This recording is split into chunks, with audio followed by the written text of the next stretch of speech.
Okay, this is volume 2 of adding your engine into the DCS Remote. To do any additions, you have to bring your engine here into the programming track.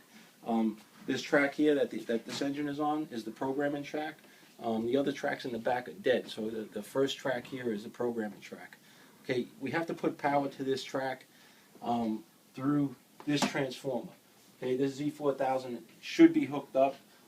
There's a quick check to make sure that everything's connected the right way. There's 2 banana plugs here that come from the fixed 1 output of this TIU. So the fixed 1 output should go to the track, and the right handle of the transformer's outputs should go to the fixed 1 input. Okay, so we have to make sure that those are connected. Sometimes somebody will come in and disconnect a wire here or there, so just make sure those are connected first. To put power to the TIU, there's a little power plug here. Press the power plug in and the TIU will power up. Okay, you know that the TIU is powered up by looking inside it, light under the cover. That little red light comes on when power is applied to the TIU. One thing you'll notice when you power up a TIU, that red light will blink a number of times or one time. The amount of blinks is the address of the TIU. So if it blinks once, it's TIU 1. If it blinks twice, it's TIU 2. Blinks 3 times, so forth. So that tells you what address is associated with the TIU. The addresses should never be changed here unless I do it. Okay? So anything any changes on addressing goes through me. Okay, once the TIU is powered up, you have to power up the transformer. There's a little switch on the side of the transformer. Just place it on. One thing with the Z4000, it won't power up if the handles are in the up position. So if we power this transformer up, the red light will blink and stay on because the handles are up. The transformer won't reset itself until you push the handles down. Once you press the handles down, you'll notice the red light go off and it'll reset to where it should be.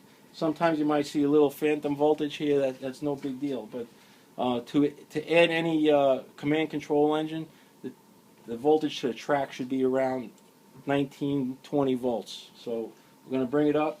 This little this little output here tells you how many volts is going to this track. So right now, 19 volts should be on the programming track. So once the programming track is powered on, the engine can be added to your remote.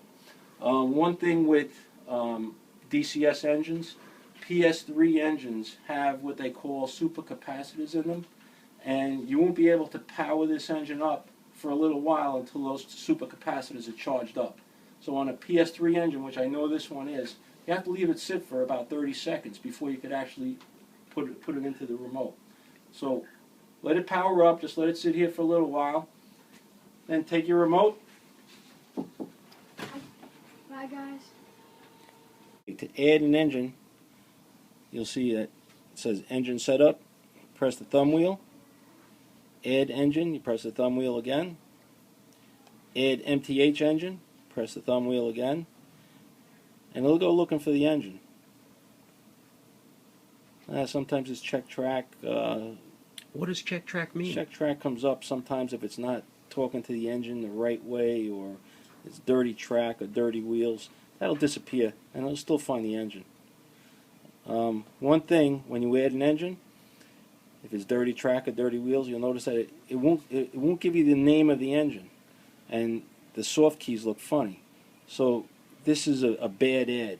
So this engine should be deleted and added again. So what I'm going to do is go back to the menu, go to System, Engine Setup, Delete Engine, turn it a little, Delete Engine, and I'm going to select that engine we just added because it doesn't have a name and it wasn't added right, and delete it. Okay, engine 6 deleted. So it didn't add right the first time. So I'm going to try doing it. Okay, so we're going to add this engine again, add MTH engine. It's going to go looking for the engine. Found the engine. And you'll notice that this time it has the name of the engine in it and the soft keys look fine. And that's all it is to adding an engine.